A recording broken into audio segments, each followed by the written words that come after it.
Nous sommes en direct en télé-radio et sur le live Facebook, Place Publique comme tous les lundis. Aujourd'hui, nous allons parler sport et nous allons notamment revenir sur les assises du sport. Bonjour Aurélien. Bonjour Siti. Et donc nos invités aujourd'hui. Ouais, on a ici avec nous physiquement présent Bouran Alaoui, donc conseiller départemental en charge du sport. Bonjour Bouran.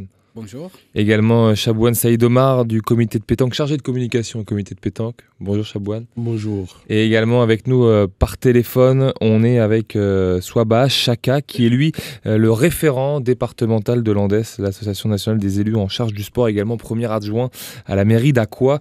Bonjour Chaka. Bonjour Aurélien. Alors, vous êtes là aujourd'hui pour revenir donc sur ce week-end de table ronde, de discussions, d'échanges, d'interventions. C'était du côté du collège de Magicavo, les assises du sport qui ont donc débuté avec une première partie, un diagnostic. Bouran, déjà, quel bilan on fait du côté du département par rapport à la tenue de ce week-end de table ronde ? Donc avant de commencer, je souhaiterais quand même remercier déjà le principal là, du collège de Magicavo, donc de nous ancien athlète donc de haut niveau, donc de nous avoir mis à disposition le collège pour la réalisation des assises.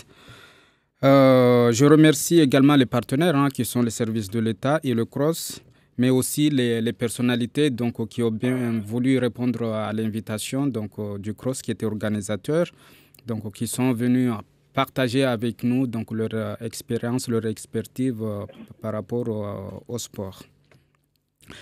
Et pour en revenir, le bilan, je pense, on a eu 3 jours, donc on a eu du monde, un petit peu moins peut-être à la journée du samedi, mais je dirais quand même que c'est réussi. Une catégorie de personnes, me semble-t-il, a manqué dans les assises, mais il faut savoir que c'est pas fermé. Donc voilà, là c'était la série de table ronde, la première série puisqu'il y en a 2. Donc les travaux vont se poursuivre avec un forum, si je peux l'appeler comme ça, donc sur Internet où c'est ouvert à tout le monde, chacun pourra se connecter, il y a une adresse qui sera communiquée où n'importe qui pourra donc aller verser toutes les idées qu'ils ont par rapport à l'évolution du sport à Mayotte. Chabouane, vous y étiez aussi, vous, notamment sur la journée de samedi en tant que sportif. Qu'est-ce que vous pensez de cette initiative de solliciter un peu tout le monde pour faire avancer le sport à Mayotte ? Je dirais tout simplement que les bonnes choses commencent toujours par des pourparlers et puis la concrétisation vient après. Donc, en tant que sportif ou ancien sportif ou dirigeant, je dirais que mieux vaut tard que jamais. Parce que on sentait le besoin. Chacun qui arrivait à exprimer le problème qu'il a dans les différentes disciplines. Et même eux, les responsables des différents bureaux, on sentait qu'ils avaient besoin des citations des sportifs. Donc je trouve qu'il en fallait et il en faudra d'autres. Chacun qui est avec nous par téléphone, là aussi, votre bilan, votre point de vue là-dessus aussi sur cette table ronde ? Bon, bilan, pas de bilan, parce qu'on était conviés que sur la table ronde sur les infrastructures sportives. Donc là aussi, il y avait beaucoup de monde, donc il y a eu des échanges. Après, c'est une première pour moi, parce que il faut pas s'accuser, il faut pas qu'on commence par dire que d'autres catégories étaient représentées et d'autres non. Non, c'est une première, d'autres moments viendront et d'autres occasions pourront parvenir et on fera qu'améliorer les choses. Alors, il y a eu énormément de thématiques, hein. Cette table ronde, on ne va pas toutes les résumer, mais en tout cas, il y avait le sport santé, le sport nature, le sport performance, les équipements sportifs, la place de Mayotte dans l'océan Indien. Est-ce qu'il y avait une thématique qui était plus importante que les autres? Alors, la thématique importante, on le sait, hein, parce que bon, on est tous sportifs. On est sur les différents terrains tous les week-ends. Et ce qu'on entend le plus souvent, c'est par rapport aux équipements sportifs. Donc, que ce soit dans n'importe quelle discipline, donc on se plaint de l'état des équipements sportifs ici à Mayotte.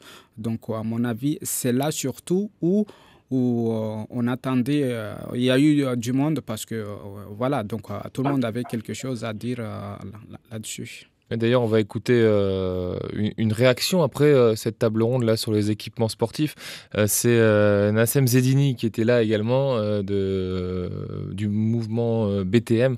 On va l'écouter sur cette thématique-là.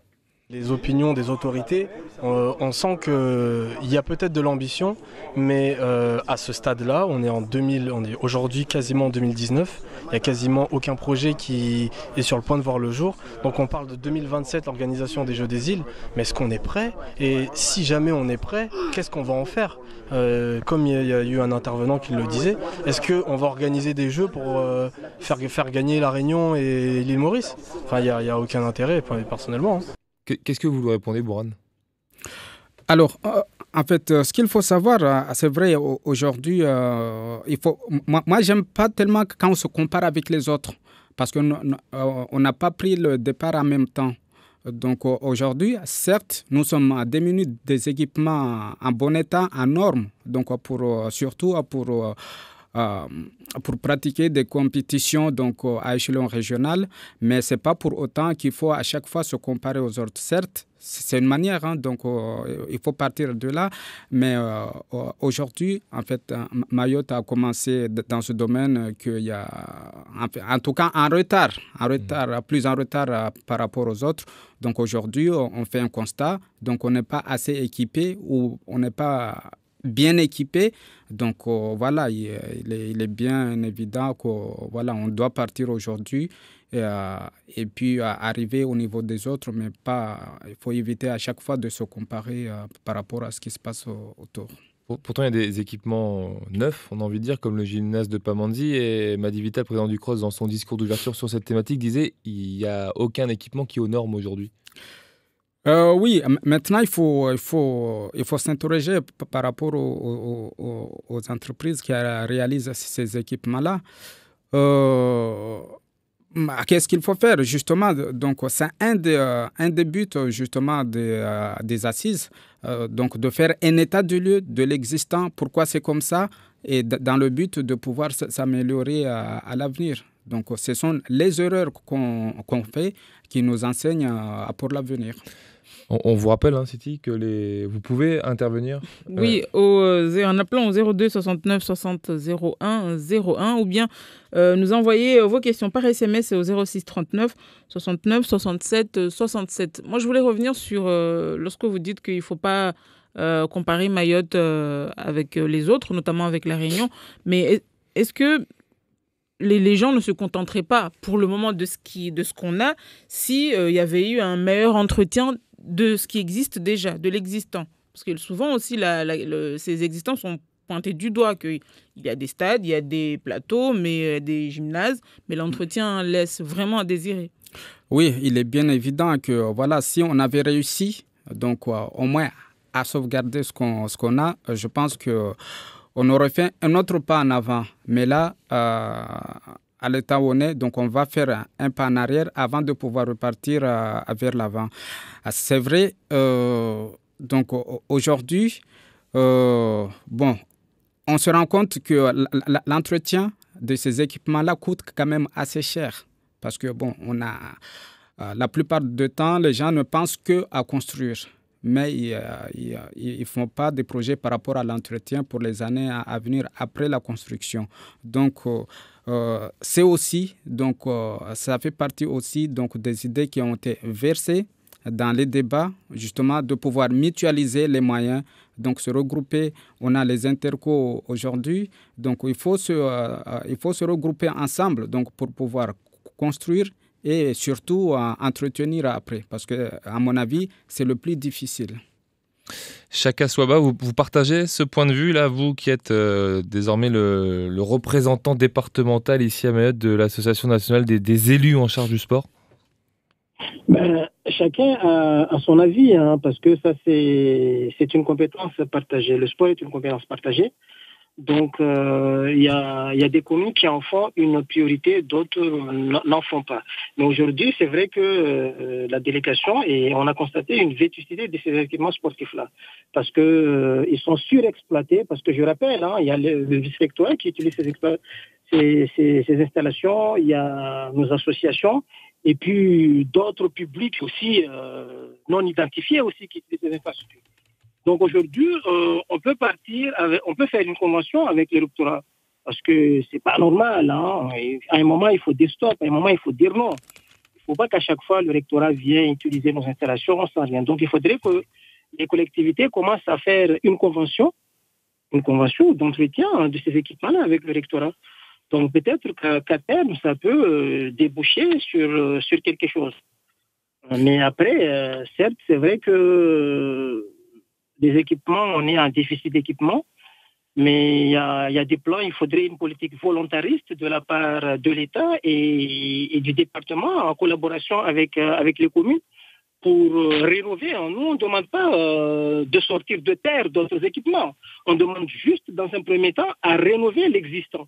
Dans un premier temps, si on arrive à rénover l'existant, déjà, ce serait pas mal. Parce qu'aujourd'hui, quand on a construit pendant longtemps des équipements sans point d'eau, sans vestiaire, comment voulez-vous inciter les gens à venir? Comment voulez-vous que les jeunes filles viennent s'entraîner sur ces terrains de foot-là?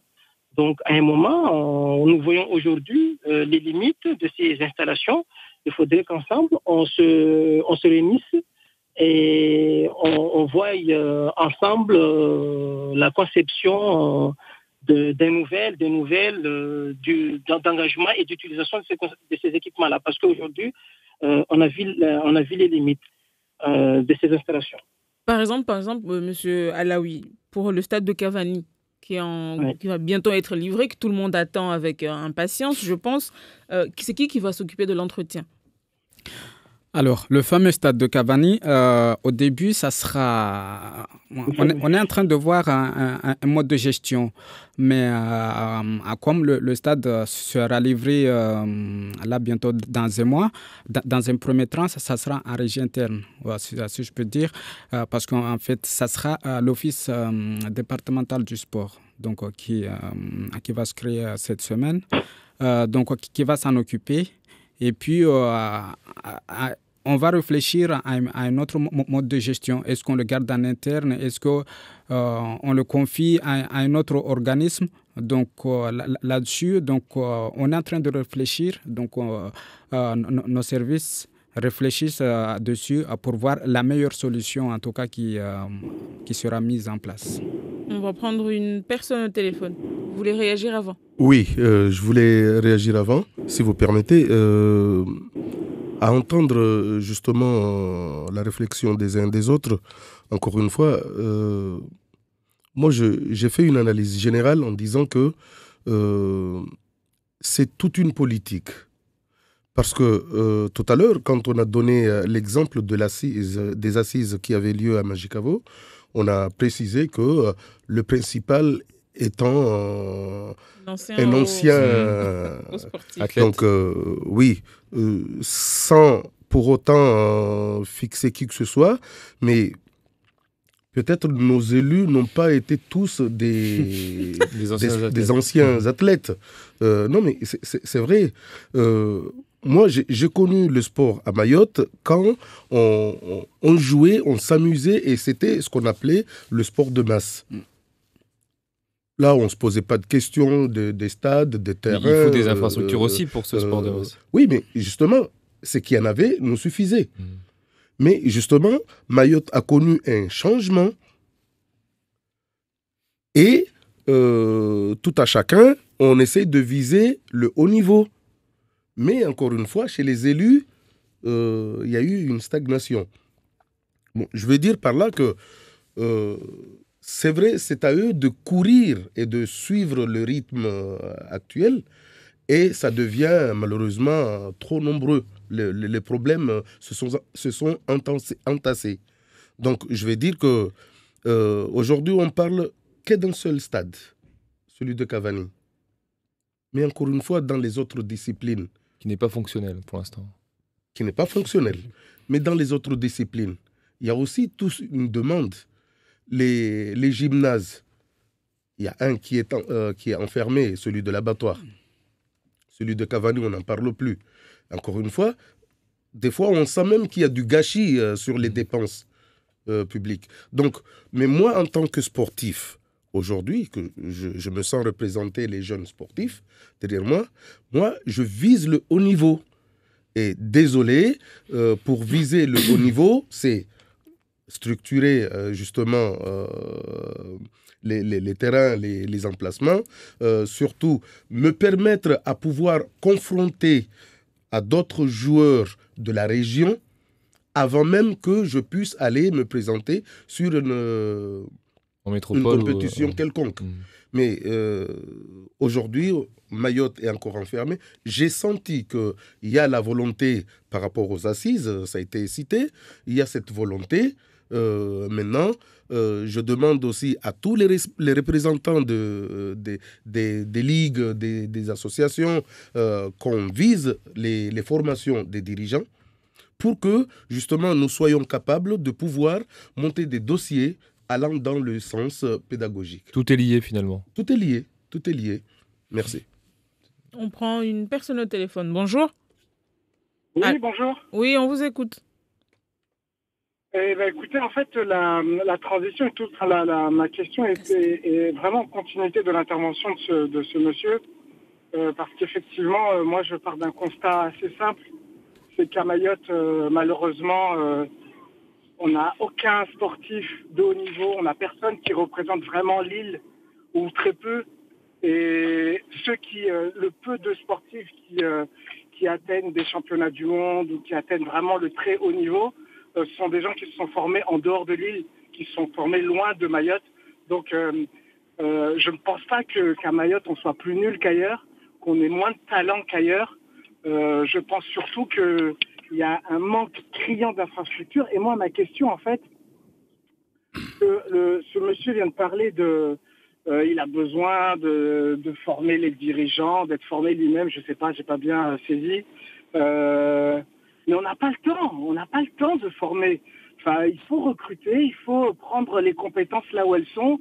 Moi, il y a quelque chose qui me scandalise, mais au plus haut point, quand j'entends parler de ce stade de Cavani qui a coûté près de 10 millions d'euros, mais c'est hallucinant. Nulle part sur le territoire français, un stade de foot avec une tribune de, je sais même pas, 3000 personnes peut coûter cette somme-là. Donc là, il y avait un vrai problème.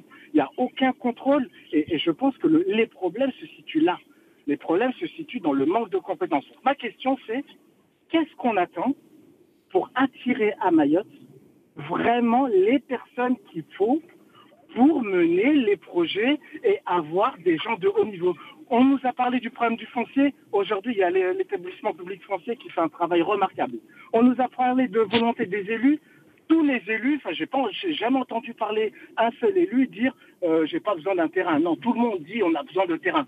L'argent, on voit avec les 10 millions dans le stade, il est là. Donc, qu'est-ce qui manque? Qu'est-ce qui ne va pas? À part la compétence de ceux qui dirigent ces instances. Et moi, ça me révolte d'entendre, on va aller se former, on va aller... Non, on n'a pas le temps d'aller se former. On n'a plus le temps. On veut aujourd'hui des gens compétents. Merci, monsieur. Bourad, la réponse pour vous? Alors, moi, je pense que recruter des gens comme ça tout de suite, c'est vrai, 1 ou 2 personnes pour les ligues et comités, ça serait bien. Mais pour avoir des bons sportifs, il ne faut pas se limiter qu'à ces structures-là. On a besoin de personnes formées dans les différents clubs. Et aujourd'hui, on sait que les clubs ne peuvent pas recruter. financièrement, ils ne tiennent pas. Même pour le fonctionnement, ils ont du mal. Donc, n'en parlons pas pour recruter des salariés parce que les personnes qui viendront dispenser, je sais pas, des cours ou dans ces clubs-là, donc il faut qu'ils soient payés à la fin du mois. Donc, aujourd'hui, il n'y a pas meilleure solution que de former les dirigeants, les bénévoles, les éducateurs qui sont dans le club pour rehausser leur niveau et qui, à leur tour, viendront vers les jeunes donc pour leur inculquer leur savoir-faire. Et dans les ligues non plus, c'est pas possible de recruter. On voit qu'il y a des CTR ici sur place qui sont arrivés de l'Hexagone et ça marche. Notamment, on pense au rugby, au football. Oui, c'est pas possible pour les autres disciplines de recruter, comme le disait l'auditeur, des profils identiques pour développer les différentes disciplines. Mais vous savez, c'est difficile. Les quelques ligues qui peuvent le font, mais c'est pas le cas de tout le monde. Donc, moi, je pense que ceux qui le peuvent, ils ont une ou deux personnes. Donc, c'est déjà un bon début. Donc, après, il faut partager avec tous les autres. Souaba Chaka, sur cette question-là, vous avez aussi, vous partagez l'avis de l'auditeur ou au contraire celui de Bourane, à savoir plutôt former sur place que d'aller chercher des gens en hexagone ou à l'extérieur? Les deux sont intéressants, mais je soutiens énormément l'avis de l'auditeur parce que le problème, c'est le choix. Moi, je pense qu'il faut qu'on choisisse d'abord la discipline parce que actuellement, on se lance dans tout. Et jusque-là, il n'y a pas de résultat. Par exemple, actuellement, il y a le basket. Nous arrivons à battre facilement les Réunionnais. Maintenant, moi, je pense qu'il faudra investir dans ce milieu-là. Parce que dans le football, ça fait combien de temps qu'on est là? Le football, est-ce qu'on arrive à concurrencer le voisin ou la métropole parce qu'ils sont plus équipés que nous? Donc, je pense qu'il faut, dans un premier temps, choisir la discipline pour sortir un sportif ou bien un athlète qui gagnera les médailles d'ici 2027 parce que c'est comme ça comment Mayotte pourra être représentée parce que quand on fait le sport de masse, mais bien vers la fin, qu'est-ce que vous gagnez? Les communes auront à investir, à construire des plateaux sportifs par ici, à construire des terrains de foot par ici, mais l'objectif c'est d'avoir un sportif reconnu parce que quand vous partez à l'extérieur, on vous demande mais quel est le sportif de haut niveau à Mayotte, mais vous mettez 5 minutes pour trouver un nom. Voilà, il y a peut-être Faiza Djoumoua là en ce moment. Même si elle est encore dans les catégories jeunes, elle va arriver en senior, mais on peut quand même la citer en exemple. Oui, mais on peut la citer justement, c'est le domaine qui fonctionne dans le basket. Donc il faudrait qu'on mette les moyens, il faudrait que dans sa ligue ou bien les collectivités puissent l'accompagner pour qu'elle soit au sommet. Parce que c'est comme ça, si d'ici là, Faiza Djoumoua arrive à se faire un nom, c'est Mayotte qui gagne. Parce qu'on ne pourra pas avoir 10 000 champions. Ce sera quelques 3-4 personnes qui... Dans les décennies à venir, on pourra les avoir. Mais il faudrait qu'on choisisse, par exemple, pendant longtemps, nous étions champions. Là, nous aimons la course de pirogue. Pourquoi pas ne pas valoriser? Parce que cette discipline, je ne sais pas, puisque même si on n'a pas de piscine, mais on peut, je ne sais pas, valoriser la natation en installant des bassins aquatiques dans la mer. C'est ton projet, oui. Là, on peut avoir aussi des champions. Et puis, moi, je vais aller. Moi, je pense qu'aujourd'hui, il faut qu'on change de discours. Parce que la plupart du temps, quand les auditeurs, ils appellent chez vous, je suis désolé, Aurélien, quand ils appellent chez vous, ils ont tendance à dire que les Mahorais n'ont pas de projet, les sommes allouées à Mayotte ont été rendues à Bercy. Donc, à un moment, il faudrait qu'on s'interroge. C'est le message que nous devrons porter désormais au service de l'État parce que moi, par exemple, dans ma commune à Akwa, j'ai une enveloppe politique de la ville qui est destinée aux associations. Donc, moi, je suis dans l'obligation parce que je suis aussi chargé de la politique de la ville. Donc, moi, je fais tout pour que cette enveloppe soit utilisée. Aujourd'hui, la personne qui est chargée des fonds par exemple, le fonds européen ou les autres fonds qui existent, qui n'arrivent pas à utiliser cette somme, il ne faut pas venir derrière accuser les élus. Parce que nous venons avec des dossiers. Mais ensemble, c'est à ces personnes-là de voir comment faire pour qu'on puisse réaliser et utiliser ce somme. Mais nous avons marre parce qu'à chaque fois que ça ne va pas, ce sont les élus. C'est les élus qui l'ont. Nous avons fait le tour du territoire avec la délégation, le président de l'ANDES. Chaque maire présente des tonnes et des tonnes de dossiers. Et ces dossiers-là tenaient la route. Donc, et pourquoi ils ne sont pas retenus alors s'ils tiennent la route? Pardon? Pourquoi ils ne sont pas retenus ces dossiers s'ils tiennent la route au final? Ben, justement, c'est ça, mais l'enveloppe allouée, par exemple, dernièrement, la ministre avait annoncé un budget de 4 millions sur sur les équipements sportifs, sur les installations sportives lors du plan de rattrapage. Et puis, dernièrement, cette année, le CNDS octroyait 7 millions pour l'Outre-mer et la Corse dans le financement des équipements sportifs. Donc, l'enveloppe a été réduit parce que je m'en souviens du rapport Caner de 2016 à l'origine du travail de l'ANDES, justement lorsque l'ANDES est allé aux Antilles. Par la suite, le ministre Caner a dépêché une mission d'expertise d'inspecteurs généraux au sport et qui a débouché à un plan de 10 millions du ministère des Outre-mer et un plan de 10 millions du ministère des Sports. Mais malheureusement, avec les changements successifs de gouvernement, c'est la règle de la démocratie. Hein. Je ne prends pas parti. C'est la règle de la démocratie. Cette année, l'enveloppe a été réduite à 7 millions. En tout cas, l'État s'est engagé à accompagner financièrement la candidature, si elle est retenue, de Mayotte aux Jeux des îles 2027, surtout pour sortir de terre les infrastructures. Chacun, juste avant de revenir dans le débat, une dernière question là, par rapport au fait à votre discours de prioriser des disciplines par rapport à d'autres. Là, pour vous, qu'est-ce qu'il faut prioriser à Mayotte comme discipline sportive? Consultons, regardons ce qui fonctionne. On n'a pas besoin de faire venir un bureau pour voir ça, un bureau d'études, parce que ces bureaux-là nous coûtent très très cher. Qu'est-ce qui fonctionne actuellement? Avant-hier, nous avons battu les Réunionnais. Hein? En basket, oui. Aurélien. En basket. Le basket, il faut qu'on investisse dans le basket. Actuellement, tous les plateaux sportifs sont équipés de tous les villages plutôt sont équipés de plateaux sportifs. Donc, investissons dans ce milieu-là. Oui, parce qu'il faut voir dans quelles conditions le BCM qui l'a remporté là s'entraîne du côté du Baobab.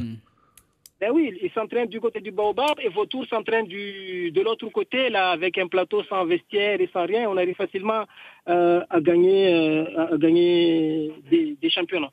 Mais bon, le maire de Mamoudzou nous a rassuré qu'il va remettre à niveau le terrain de Baobab.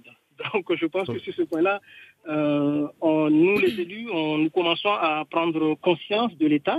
Et puis, l'état d'esprit a changé. Nous avons besoin de l'encouragement de tout le monde parce que si on continue à s'encourager, moi, je pense que demain, on pourra fabriquer quelques champions. Allez-y, Chabouane. Oui, moi, je vais intervenir aussi par rapport au choix qu'il est en train de faire. C'est dommage d'attendre un responsable qui fait des choix sur une forte demande. Toute la jeunesse qu'il y a à Mayotte sur les différentes disciplines sont demandeurs. Aujourd'hui, si on voit que le basket a un certain niveau, c'est pas parce que c'est toute une politique. Amtsapéré, quand on parle du basket, ne citez pas que le basket. Il y a aussi la pétanque. On a des bons joueurs de pétanque à Amtsapéré. Un peu tous les sports. Il y a des bons joueurs dans un peu tous les sports à Amtsapéré. Ben oui. À l'abattoir. Mais je dis que c'est toute une politique. Donc maintenant, au niveau des élus, je crois que ce n'est pas à eux de faire un choix sur une discipline. Non, c'est pas ce qu'il a dit. Hein. Personnellement, il ferait ce choix-là, mais il y aurait une consultation qui serait mise en place. Tout à fait. Moi, D'ailleurs, c'était le principe des assises. Je l'inviterai à venir assister, ne serait-ce que dimanche le 9, dimanche prochain. Nous serons sur le terre-plein de Mtsapéré. Qui n'est pas vraiment un terrain de pétanque. Qui n'est pas pour revenir aux infrastructures. Et là, il verra ce que c'est un tournoi de pétanque. Bourane, sur cette question, c'est ce discours aussi de Chaka. Alors, moi, j'aimerais d'abord revenir juste à un aspect que l'auditeur a soulevé, donc par rapport au coût de réalisation du stade de Cavani. Je me demande si la personne connaît les coûts concernant les travaux publics à Mayotte. Il faut savoir que déjà, on n'a pas les mêmes coûts qu'à Métropole, ce n'est pas les mêmes coûts qu'à La Réunion. Donc là, on voit ces derniers temps la mobilisation des Gilets jaunes qui se plaignent pour une vie chère, que ce soit à La Réunion ou à Métropole. Donc il faut se dire que à Mayotte, c'est encore pire. C'est pire. Donc un stade qui coûte à 10 millions ici, à Métropole, s'ils peuvent le faire à 2 ou 3 millions, donc c'est tant mieux. Donc ici, nous, on ne demande que ça. Mais voilà, on est obligé, c'est un appel d'offres donc, qui a été lancé. Donc tous les prix tournent dans ces environs-là, donc on ne peut pas faire autrement. On entend le discours, mais quand on voit les assises, là, on parlait d'absents tout à l'heure, vous parliez d'absents tout à l'heure, il y avait aucun maire, il y avait quasiment aucun élu municipal, alors que c'est les premiers concernés. Alors, on a eu quelques élus. Moi, je ne parlais pas forcément de ces personnes-là, mais c'est plutôt ceux qui vivent le sport au quotidien, en fait. Donc, ce sont surtout ces personnes-là qui, à mon avis, ont beaucoup de choses à dire parce que c'est eux qui sont vraiment à la base et que, voilà, j'aurais aimé vraiment être qu'ils soient devant et qu'ils exposent toutes les problématiques à qu'ils rencontrent. Mais s'ils le disent et que les élus, c'est quand même la politique qui est censée mettre en place une vraie politique sportive, non? Si les sportifs d'en bas disent ce qui ne va pas et qu'ils le disent, mais qu'en face, il n'y a aucun interlocuteur, aucun responsable politique pour entendre, ça ne sert à rien qu'ils crient, parce que depuis des années, ils le font déjà.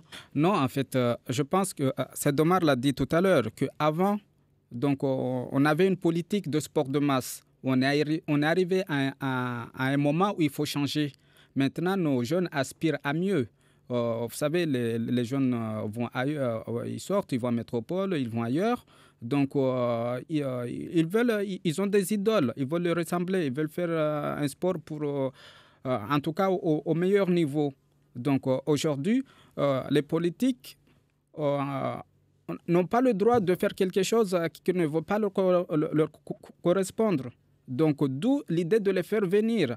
Donc, pour que chacun puisse donner son idée par rapport à ce qu'il voit, par rapport à ce qu'il aimerait que l'installation, son terrain où il pratique son sport aimerait qu'il soit. Donc, c'est ça l'idée en fait. Parce que les politiques, c'est sûr, on peut faire quelque chose, mais ça ne peut pas répondre en tout cas aux attentes des sportifs. Une personne au téléphone.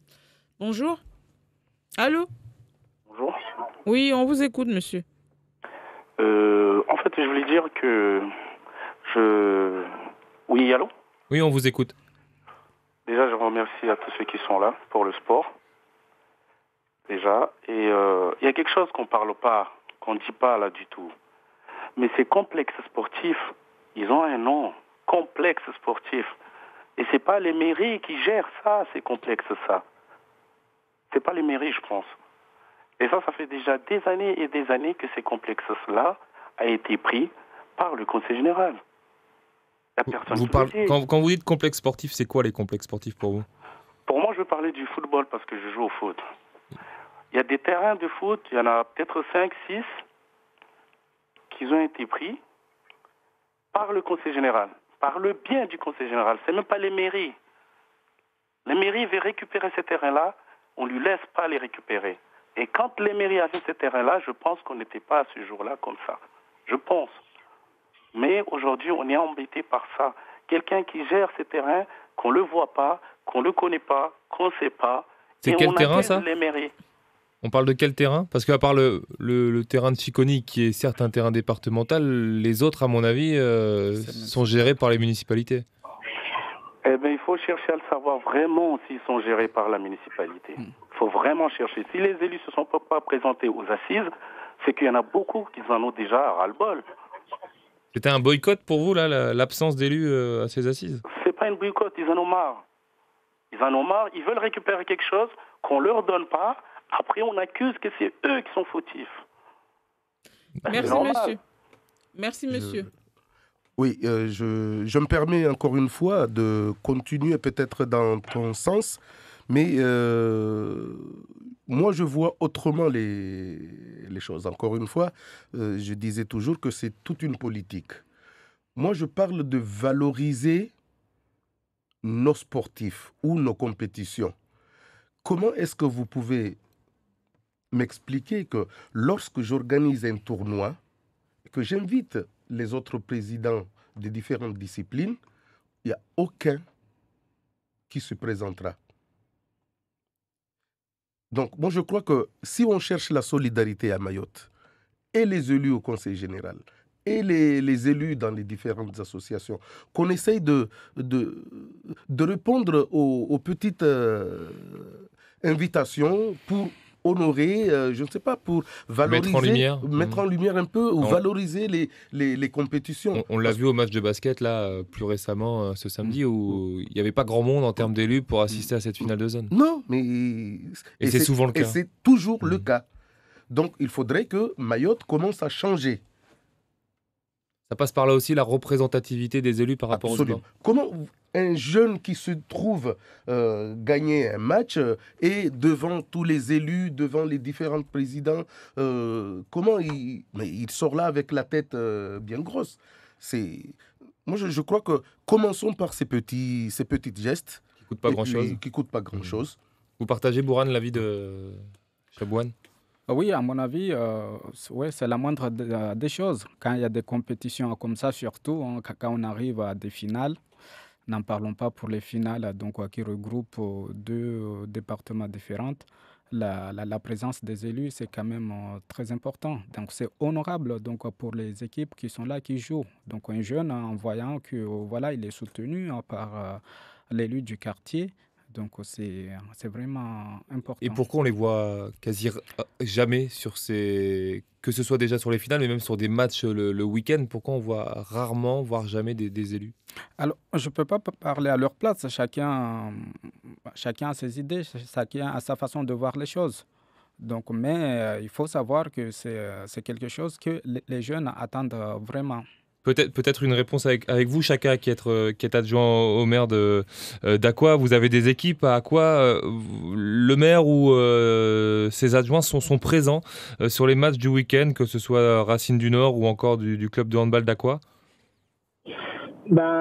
Si nous sommes, parce que tout à l'heure on parle d'élus. À un moment, moi je pense qu'avant de juger les gens, il faut se remettre en cause. Parce que tout ça, ce sont des problèmes de méthodologie. Parce que la dernière fois, quand j'ai assisté aux assises, moi, je suis venu par le biais de l'Andes. Le maire d'Aqua n'a pas eu d'invitation. Ahmed Darouche n'a pas eu d'invitation à Aqua. Le maire de Kungu n'a pas eu d'invitation. Oui. Donc, moi, je pense qu'il faut qu'on règle d'abord ce problème de méthodologie avant de juger qui que ce soit. Parce qu'au mois de mai dernier, il y a une délégation de la Fédération française de football qui était en déplacement à Mayotte. Ouais, voilà, ils étaient là. Donc, les élus chargés de sport, pratiquement 10 sur 17 élus étaient présents lors de ces moments. Parce que le conseil technique qui est là commence à connaître le terrain Guillaume Brousse. Donc, Guillaume Brousse a dit, vous avez un réseau de l'Andes maintenant, qui est composé de 14 communes qui sont adhérentes. Donc, il est passé par le réseau. Et finalement, il y a eu au minimum 10 élus qui étaient présents lorsque la délégation de la Fédération française de foot était là. Donc, tout ceci était un problème de méthodologie. Et puis, concernant les compétitions locales, moi, si on est invité, le maire ou l'équipe municipale, on vient. Mais des fois, ceux qui sont là, soit ils refusent de travailler avec l'équipe qui est là pour des problèmes politiques. À un moment, il faudrait qu'on dépasse ce problème politique-là, parce qu'on commence par dire que le conseil départemental, il investit que sur les communes qui sont dans la majorité. Alors que c'est nous-mêmes qui commençons par faire ces bêtises-là. Donc, à un moment, quand nous prenons des responsabilités, il faut qu'on change. Il faut se dire que moi, je suis président d'un club. Quand j'ai des compétitions officielles, le minimum des choses, c'est d'inviter tes élus qui t'ont mis à disposition les infrastructures. Parce que même si tu ne vois pas la participation communale, mais nous payons l'électricité, nous entretenons l'installation, donc ça commence par là. Chacun, la question, c'est plus sur la représentativité, la présence d'élus sur le terrain, montrer, comme disait Chabouane, que les élus sont là pour encourager les équipes du village et créer en fait ce sentiment de fierté pour un sportif de voir l'élu venir le soutenir. Mais justement, je disais tout à l'heure, si nous sommes invités, on vient. Non mais sur les matchs, vous savez très bien qu'il y a des matchs tous les week-ends. Même les finales, il n'y a pas besoin d'être invité pour aller avoir une finale. Par exemple, si Racine du Nord est en finale de Coupe de Mayotte de football, vous allez le savoir sans être invité, vous allez y aller. Oui, on participe de temps en temps parce que des fois on a le temps, des fois on n'a pas le temps. Donc quand on est, ça dépend de l'événement. Parce que je m'en souviens, il y a l'année dernière, à chaque fois que ces clubs-là a organisé des compétitions, nous, les élus, nous participons pour accompagner ces jeunes. On était fréquemment en déplacement avec eux. Donc à chaque fois qu'on est sollicité, parce que on nous demande beaucoup de choses aussi, il faut le savoir. Oui, non, je suis d'accord. Mais nous essayons d'être présents à chaque fois. Parce qu'il y a, par exemple, il y a le président des Jumeaux qui dit à la dernière Coupe de Mayotte, 0 élu, ni le maire de l'abattoir, ni le maire de Bandrabois, ni le président du conseil départemental, ni le préfet. Les élus nous ont abandonnés. Ben, c'est ça. Initialement, moi je m'en souviens, il y a 2-3 ans de cela, il y avait la finale FCM et je ne sais pas qui à Bandabois. FCL. Il y avait une représentation énorme d'élus qui étaient là parce que moi j'ai immortalisé les événements. Donc moi je reviens encore, c'est un problème de méthodologie. Comment je vais faire pour attirer ces élus-là sur le terrain de football? Il faut les prendre par la main à chaque fois pour venir sur les matchs. Ah, je sais pas, mais ensemble, nous de voir comment il faut faire. Mais là où vous souriez, vous n'êtes pas d'accord. Oui. Non, en fait, c'est ce que je disais tout à l'heure, qu'on a qui s'intéressent au sport, il y en a qui ne s'intéressent pas. Mais voilà, chacun est libre. Mais on représente la population, et là c'est la population qui est sur le terrain. Et du moment qu'il y a un rassemblement de jeunes, donc on doit faire un effort pour être là. Moi, je profite de l'occasion d'inviter justement tous les élus, tous les responsables dans les domaines sportifs. Le deuxième week-end du mois de février, où il va y avoir notre grand tournoi, notre grand challenge, le tournoi de l'océan Indien. Là, encore une fois, on attend la présentativité des Réunionnais, des Malgaches, des îles Comores, et puis nos grandes équipes d'ici. Bon, bien sûr, il va y avoir les invitations. Il va y avoir les invitations. Mais encore une fois, c'est déplorant quand tu invites quelqu'un et que derrière, tu n'as même pas un petit mot qui te dit non, je suis désolé, je ne peux pas venir. Et puis, tu prépares une tribune officielle où, en fin de compte, tu finis par dire aux enfants allez vous asseoir là-bas, pour cacher l'image au niveau média. Donc, et surtout, des fois, même, je ne sais pas si le média, ils choisissent les disciplines, mais quand on a des compétitions de pétanque et que lundi, on n'entend parler que d'autres disciplines... C'est arrivé qu'on soit là pour la pétanque. Donc, voilà. Pour prêcher pour c'est arrivé qu'on en parle dans nos éditions. Non, mais je vous assure que nous, on aimerait que, autant que l'on joue, que ça soit autant que l'on parle. Et Dieu seul sait combien c'est important la pétanque à Mayotte, au niveau insertion. En termes de licenciés. En termes de licenciés, au niveau... Vous savez que naturellement, le jeune Maoré, lui, c'est un lanceur. Et je vous assure qu'on a du talent. Et quand je parlais de formation, j'ai vu que les quelques formés actuellement, il y a des résultats. Donc... Je ne parle pas qu'uniquement de la pétanque, mais encore une fois, je sais que la formation, elle est importante, au moins pour qu'on puisse regrouper des enfants, être avec des enfants et être capable d'eux. Autre thématique qui a animé ces tables rondes, la place de Mayotte dans l'océan Indien, avec un discours qu'on n'entendait pas forcément. On le sait, au Jeux des îles qui arrivent, là, Boran, on n'aura ni drapeau ni hymne pour les podiums. Il y a des intervenants qui ont demandé à ce que la Réunion fasse pression pour permettre à Mayotte d'avoir son drapeau, d'avoir son hymne. On ne l'entendait pas forcément avant ça, parce que souvent la Réunion demande à Mayotte de boycotter comme elle quand elle est mise en difficulté. Et là, des gens présents aux tables rondes ont demandé que la Réunion fasse pareil pour Mayotte, de boycotter donc les Jeux des îles tant que Mayotte ne sera pas, n'aura pas l'hymne et le drapeau. Vous comprenez là les réactions des gens? Est-ce que Mayotte doit boycotter la Réunion doit boycotter ces Jeux des îles à venir à Maurice en 2019?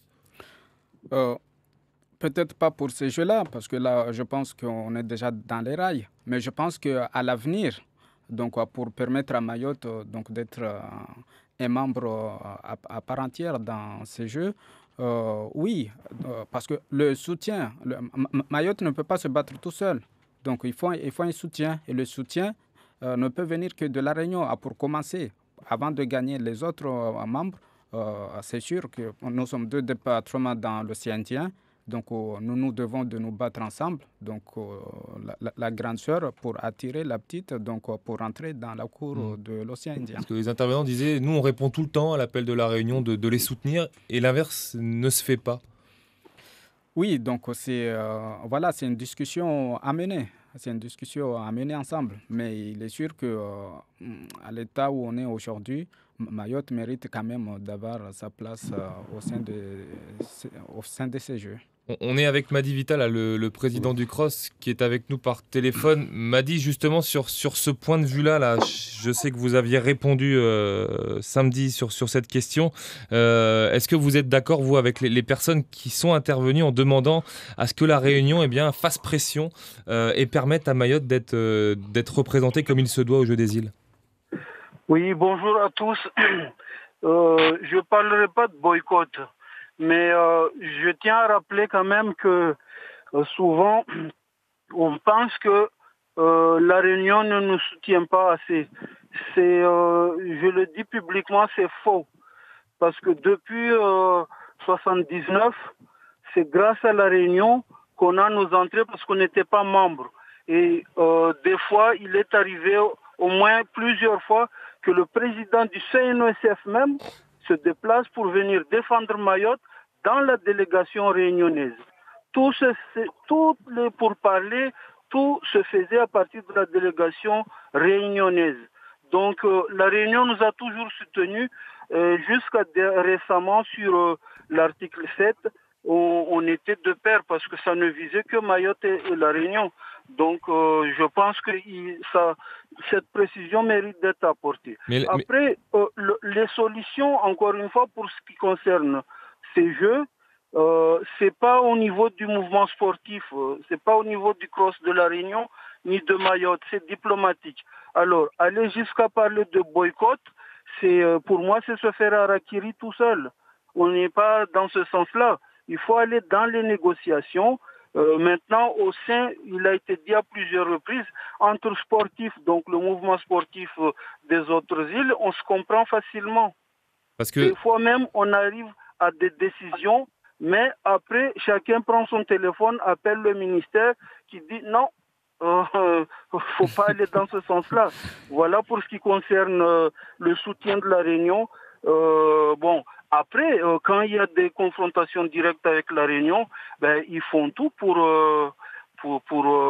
gagner, y compris des méthodes qui ne sont pas, on l'a vu en 2015, des méthodes qui ne sont pas très élégantes. On n'en est pas là-dessus, on est plus sur le fait de faire pression, parce qu'on sait que Mayotte et la Réunion ont beaucoup de pouvoir sur la zone océan Indien, sur ce genre de discipline. Quand la Réunion demande à Mayotte d'agir pour permettre aux Réunionnais d'avoir ce qu'ils veulent, l'inverse, comme disaient les intervenants, c'est inexistant. C'est plus dans ce sens-là. Mais si, je vous dis, publiquement, je siège au Kige. Dans les réunions, on a toujours eu le soutien, y compris la dernière, quand on a demandé le droit de vote. Il n'y a que la Réunion qui a voté oui. Les autres, à minima, se sont abstenus. Mais il n'y a que la Réunion qui a voté oui pour que Mayotte ait un droit de vote au sein du Kige. Là, ce n'est pas un problème diplomatique, le droit de vote au sein de l'instance. Donc, je continue à le dire, la Réunion nous soutient quand même. Très bien. Bon, malheureusement, on va devoir s'arrêter là parce que l'heure est écoulée déjà. Merci beaucoup à tous les trois et puis à Madi Vital également de nous avoir rejoints. Merci beaucoup d'avoir été avec nous ici pour ce Blast Public. Merci chacun. Merci. Merci Bourhan Alaoui et merci Chabouane Saïd-Omar. Donc pour revenir sur ces assises du Sport City. Merci beaucoup Aurélien. Très bel après-midi sur la première et à demain.